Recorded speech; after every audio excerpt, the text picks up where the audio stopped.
आदाब, सलाम, नमस्कार। Welcome to New India Education Trust beyond classroom motivation series.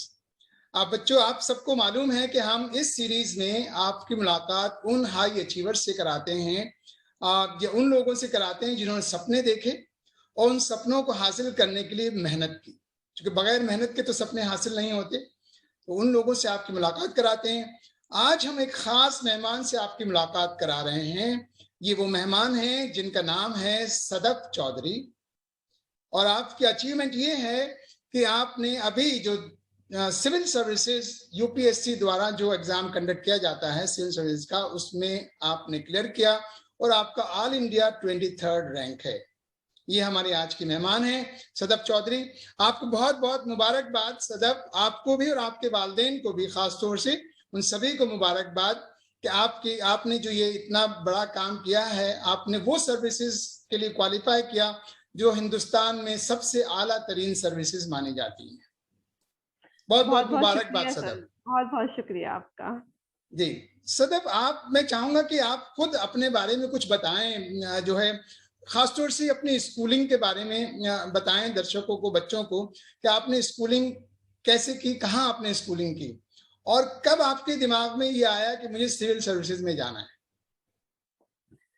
Sir, मेरी स्कूलिंग एक अमरोहा डिस्ट्रिक्ट है उत्तर प्रदेश में, वहां से हुई थी। 12th तक मैं वहीं पे पढ़ रही थी। उसके बाद मैंने जेईई मेंस का एग्जाम क्लियर किया और फिर एनआईटी जालंधर से मैंने बीटेक किया केमिकल इंजीनियरिंग में। अच्छा। यूपीएससी का ख्याल कहाँ से आया? वो ये कि बचपन से ही था कि न्यूज़पेपर में हम देखते रहते हैं, अपने आसपास हम देखते हैं कि कैसे जो एडमिनिस्ट्रेशन के लोग होते हैं वो कितना एक चेंज के लिए काम करते हैं, ग्रास रूट लेवल पे काम करते हैं। तो मन में कहीं ना कहीं ये सब था ख्याल हमेशा कि ये करना है मुझे। लेकिन बीटेक इसलिए किया क्योंकि सक्सेस रेट बहुत कम है इस एग्जाम में, हमको पता ही है। तो एक बैकअप होना भी जरूरी है ताकि आगे भी आप जिंदगी में आगे बढ़ते रहें, इस वजह से रुक ना जाए। तो जब मेरा बीटेक हो गया, मैंने 2 साल एक अमेरिकन बैंक के साथ काम किया। और उसके बाद फिर जब मुझे लगा कि मैं कंफर्टेबल हो गई हूँ, अब मैं एक लीप ऑफ फेथ ले सकती हूँ अपने सपनों की तरफ, तो मैंने अपनी जॉब क्विट कर दी 2 साल बाद में। और फिर मैं यूपीएससी के लिए प्रिपरेशन जो है कम्प्लीटली करने लग गई थी। अच्छा, ओके। तो ये बात जहन में तो शुरू से थी कि सिविल सर्विसेज, और यानी आप उनसे अट्रैक्ट होती थी जो सिविल सर्वेंट्स होते हैं, आईएएस, आईपीएस, आईआरएस, आईएफएस, ये सब लोग होते हैं, उनसे आप अट्रैक्ट होती थी। और अब बचपन से ही कहीं ना कहीं जहन में ये पिक्चर थी, यानी ये ख्वाब देखा था आपने, ये सपना था आपका कि आपको सिविल सर्विसेज में जाना है। आजकल बड़ा वाइड स्कोप है, बीटेक करने के बाद, कोई भी ग्रेजुएशन करने के बाद आप जो है वो सिविल सर्विसेज का एग्जाम दे सकती हैं। तो ये तो आपका जो स्टडी प्लान रहा, आपने बीटेक किया, बीटेक के बाद फिर सही मायनों में जो आपने तैयारी शुरू की है वो बीटेक करने के बाद शुरू की। हाँ सर, बल्कि बीटेक से भी 2 साल बाद 2016 में मैं ग्रेजुएट हुई। 2018 तक जॉब करने के बाद जून में आई रिमेम्बर मैं घर वापस चली गई थी कि हाँ अब मुझे प्रिपरेशन करनी है। और 2 साल लगे मुझे इस चीज में, इस जर्नी को कंप्लीट करने में। जो सीएससी 2020 हुआ है उसमें मैंने क्वालिफाई किया है। अच्छा, तो ये फर्स्ट अटेम्प्ट था आपका? नहीं सर, ये मेरा दूसरा अटेम्प्ट था। दूसरा अटेम्प्ट था। जी जी, काफी लोग बहरहाल सेकंड अटेम्प्ट में भी आपने आए और बहुत अच्छा रैंक आपका है, 23rd रैंक है आपका। और मुझे ऐसी आशा है कि आपको बहुत अच्छा कैडर मिलेगा। हो सकता है स्टेट कैडर भी मिल जाए आपको, अपने स्टेट का कैडर भी मिल जाए, क्योंकि रैंकिंग आपकी बहुत अच्छी है। तो सदफ, ये बताएं कि आपने जो सब्जेक्ट्स, जो आप, जाहिर आप मैथमेटिक्स बैकग्राउंड से हैं, इंजीनियरिंग करके आ रही हैं, तो मेन एग्जाम्स के लिए, क्योंकि जो प्रिलिमिनरी एग्जाम्स होता है वो तो सबका एक जैसा होता है, जो मेन एग्जाम है सिविल सर्विसेज का, उसमें आपने कौन से सब्जेक्ट्स चूज किए आपने? सर, मेरा मेन सब्जेक्ट जो था वो मेरा political science and international relations था सब्जेक्ट। अच्छा, बिल्कुल अलग, एकदम मुख्तलिफ। हाँ आपका सर, काफी रीजंस थे उस चीज के पीछे। केमिकल इंजीनियरिंग सब्जेक्ट अवेलेबल भी नहीं था, पहली चीज तो ये। दूसरा चीज ये कि मेरा इंटरेस्ट काफी ज्यादा था पॉलिटिकल साइंस में बचपन से ही। और मुझे लगा कि मतलब ये एक ऐसी चीज है, क्योंकि आपका जो सब्जेक्ट होता है वो आपका काफी वेटेज रखता है। सबसे ज्यादा मेहनत आपको सब्जेक्ट में करनी पड़ती है, आपको उन किताबों के साथ पूरा दिन रात गुजारने पड़ते हैं। तो वो आप ऐसा सब्जेक्ट लीजिए जिसके साथ आप ये मेहनत कर सके और इंटरेस्ट आपका बना रहे। तो मुझे लगा कि पॉलिटिकल साइंस एक काफी अच्छा कैंडिडेट है सब्जेक्ट के लिए ना, तो बिल्कुल। इसलिए। और उसके साथ आपने इंटरनेशनल रिलेशंस लिया। हाँ सर, एक्चुअली पॉलिटिकल साइंस जो है वो आपका डोमेस्टिक में काम करता है, उसी को अगर आप इंटरनेशनल रिलेशंस में एक्सटेंड कर दें तो आईआर जो आपका सब्जेक्ट है वो बन जाता है। तो ये इंटर रिलेटेड ही है और दोनों ही हैंड नहीं, इन जाहिर हैंड दोनों चलते सब्जेक्ट रिलेटेड हैं। इंटरनेशनल रिलेशन जो है that is also part of political science, wider हो जाता है इंटरनेशनल लेवल पर जो है हम जो पढ़ते हैं। मेरा भी बड़ा फेवरेट सब्जेक्ट था इंटरनेशनल रिलेशंस। ये बहुत अच्छा सब्जेक्ट है बहरहाल। तो आपने ये जो मेहनत करना शुरू की इन दोनों सब्जेक्ट्स पर, क्या आपने कोई कोचिंग सेंटर ज्वाइन किया या आप खुद अपने आप सेल्फ स्टडी करती थी? नहीं सर, मैं सिर्फ पूरा थ्रू आउट 2 साल सेल्फ स्टडी ही कर रही थी।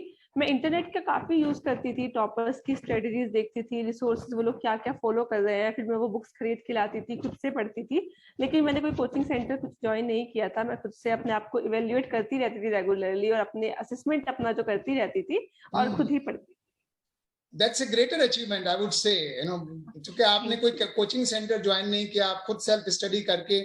और तो ये गाइडेंस कहाँ से मिलती थी कि मुझे कैसे, सिर्फ इंटरनेट से आप ये सब हासिल कर रही थी या कोई आपको गाइड भी कर रहा था? घर में कोई गाइड करने वाला था? आपके वालिद साहब गाइड कर रहे थे? कौन कर रहा था हाँ आपको? सर, मेरी फैमिली काफी सपोर्टिव रही है, लेकिन कोई गाइड करने वाला ऐसा नहीं था, क्योंकि फैमिली में कोई दूर दूर तक भी ब्यूरोक्रेट नहीं था। तो मेनली हाँ, जो आपने कहा, इंटरनेट मेरा सोर्स रहा है। बाकी कुछ मेरे फ्रेंड्स थे जो प्रिपेयर कर रहे थे, जो कहीं से कोचिंग ले रहे थे। कभी कभार जब मुझे लगता था कि मैं कहीं पर स्टक फील कर रही हूँ, तो मैं उनसे गाइडेंस ले लेती थी कि आप लोग कैसे कर रहे हो, मुझे बताइए, ताकि जो मुझे लगता था मैं भी उस चीज को इनकॉर्पोरेट कर लिया करती थी। हाँ हाँ। लेकिन मोर और लेस तो मैं खुद से ही सारा काम थोड़ा करने का ट्राई करती थी, फिगर आउट चीजें। अच्छा, हाँ। नहीं नहीं, ये मैं तो हैट्स ऑफ टू यू, क्योंकि ये बहुत बड़ा अचीवमेंट है कि बने बगैर किसी कोचिंग के सेल्फ स्टडी करके आपने जो है मेहनत की और आप 23rd रैंक सिविल सर्विसेज में लेकर आए, क्योंकि बहुत अच्छा रैंक है 23rd रैंक जो है। और एक बार फिर से आपको मुबारकबाद। सदफ, मैं ये जानना चाहूंगा, आपका नाम है सदफ, सदफ के मायने मालूम है आपको? जी, पर्ल, जो मोती होता है आपका। मोती होता है। वैसे वैसे इसके और भी माने हैं, क्योंकि ये अरबिक, इसका ओरिजिन जो है वो अरबिक है, हाँ, और इसके माने जो है नूर और रोशनी के हैं। नूर भी है, जी जी। तो मेरे ख्याल से आप तो बनी ही नूर फैलाने के लिए हैं। सर, मैं कोशिश तो पूरी करती हूँ, बाकी ऊपर वाले का हाथ है कहाँ तक मेरा नूर फैल पाए। हाँ, नहीं नहीं, जो नाम होता है उसका काफी कुछ असर जो है इंसान की पर्सनैलिटी पर होता है। तो मुझे उम्मीद है कि आपका जो नाम है सदफ, जिसके मायने रोशनी के और नूर के हैं, तो आप जरूर ये रोशनी दूर दूर तक फैलाएंगी। आप ख्वाब देखती होंगी, जाहिर सी बात है, अब तो यूपीएससी आप क्लियर कर चुकी हैं, आपको कैडर मिलने वाला है। आप पता अभी चलेगा कि कौन सा कैडर आपको मिलेगा, और मेरे ख्याल से बहुत जल्द विद इन 4-5 ईयर्स जो है आप कहीं ना कहीं जो है डीएम जो है वो बन जाएंगी। तो क्या आप कुछ ऐसा कर सकती, सोच में होगा कि आप डीएम बनने, आपको हिंदुस्तान के हालात मालूम हैं, हिंदुस्तान की पॉलिटिक्स के हालात मालूम हैं, गरीबी मालूम है कि हमारे चारों तरफ हिंदुस्तान में गरीबी है, गांवों में जो है वो शिक्षा नहीं है, शिक्षा के हालात बहुत अच्छे नहीं है। तो आपके जहन में कुछ होगा कि डीएम बनने के बाद जब मेरे पास पावर आ जाएगी तो मैं क्या कुछ करूंगी? कुछ है ऐसा जहन में? सर, जो अगर आप एडमिनिस्ट्रेशन में जाते हैं तो आप जनता की सेवा के लिए जाते हैं, आप ऑफिसर नहीं है, आप एक लोक सेवक हैं एक तरीके से। बिल्कुल, लेकिन उसका कुछ, नाम ही सिविल सर्विसेज है, नाम ही सिविल बिल्कुल सर्विसेज है। बिल्कुल, तो मुझसे जहां तक बन पड़ेगा मैं हर सेक्शन की, हर फील्ड में हेल्प करना चाहूंगी। लेकिन एक दो चीजें हैं जो मुझे बहुत ही मेरे दिल के बड़े करीब हैं। जैसे कि एक विमेन एम्पावरमेंट, जो हमारी लड़कियां हैं, बच्चियां हैं, उनको जो है उनकी राइट्स के लिए फाइट करना सिखाना, उनको आगे बढ़ाना, एजुकेशन, हेल्थ केयर उन लोगों के लिए, एक ये चीज हमेशा मुझे लगता है कि बहुत जरूरी है। एक चीज ये कि जो हमारी जो एक रूरल इंडिया है, जो एक अर्बन रूरल डिवाइड है, कि शहरों के लोग जो है थोड़ा आगे हैं, थोड़ा फैसिलिटीज ज्यादा हैं, गांव में उतना नहीं है अभी, तो मुझे लगता है कि उसको ब्रिज करने की बहुत जरूरत है, और अगर मुझे मौका मिलेगा तो मैं उसमें जरूर काम करना चाहूंगी। जी जी जी, बिल्कुल, ये बहुत अच्छी आपने बात की, खासतौर से वीमेन एम्पावरमेंट की बात कही। हम लोग जो बात कर रहे हैं, हम अपने ट्रस्ट के जरिए हम बात कर रहे हैं रूरल एम्पावरमेंट की, और रूरल एम्पावरमेंट में वीमेन का एक बहुत जबरदस्त रोल है। आप देखें कि खासतौर से हमारे गांवों में औरतें काम करती हुई नजर आती हैं, घरों में काम करती हैं, खेतों में काम करती हैं, लेकिन उसके बावजूद भी उनको ये कहा जाता है कि वो इकोनॉमी में कंट्रीब्यूट नहीं करती। यस हाँ, sir, it is a tragedy with our system. तो वीमेन एम्पावरमेंट की बहुत सख्त जरूरत है। हमारे यहाँ खासतौर से काम करने की जरूरत है।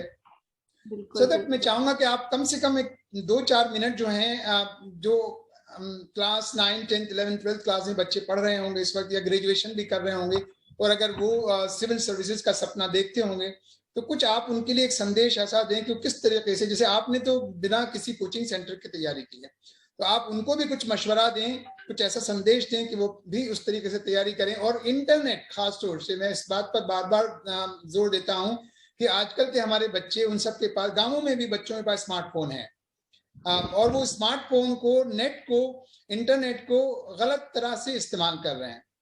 आपने बहुत अच्छे से इस्तेमाल किया उसको, आपने उससे सीखा और आप उसके लिए, उससे सिविल सर्विसेज की तैयारी की। तो कुछ इस तरीके से आप कुछ उन्हें बताएं, कुछ संदेश दें कि वो कैसे अपने आप को आगे आने वाले किसी भी करियर के लिए, हर कोई तो यूपीएससी क्लियर नहीं कर सकता, लेकिन उसके अलावा भी बहुत सारी जॉब्स होते हैं, बहुत सारी सर्विसेज होती हैं, तो उनको कैसे मेहनत करनी चाहिए, कितना वक्त उन्हें लगाना चाहिए? सर, जहाँ तक इंटरनेट की बात है, तो मुझे लगता है कि हर चीज की ज्यादती खराब होती है, चाहे वो इंटरनेट की हो, चाहे आप बाहर टाइम वेस्ट कर रहे हैं उसकी हो। तो पहले तो आपको अपना टाइम मैनेजमेंट सही करने की जरूरत है।